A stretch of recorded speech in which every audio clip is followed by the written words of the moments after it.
Alors aujourd'hui, nous allons lire La chèvre de Monsieur Seguin. Un conte d'Alphonse Daudet.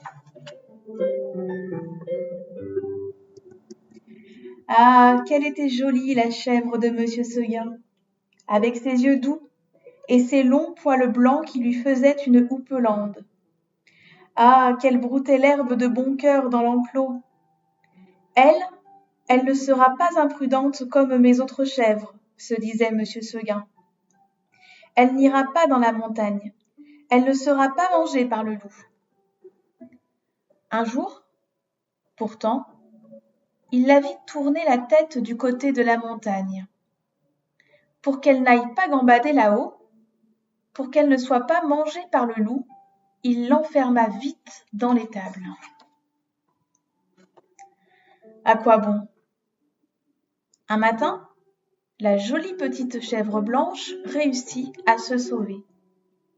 Quand elle arriva dans la montagne, les sapins la reçurent comme une reine.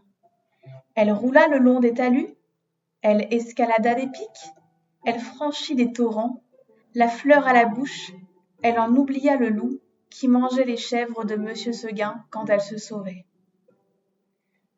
Tout à coup, le vent fraîchit. La montagne devint violette.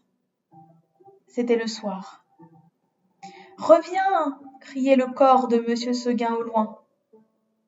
Mais il était trop tard. Le loup était déjà là, avec ses yeux méchants, ses crocs pointus.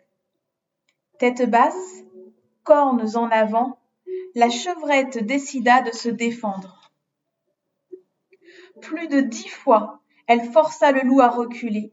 Plus de 10 fois, le loup faillit tomber dans le ravin. Coup de corne, coup de dent. Le combat dura toute la nuit. Mais quand le coq chanta dans la vallée, la chevrette, épuisée, s'allongea par terre dans sa fourrure tachée de sang.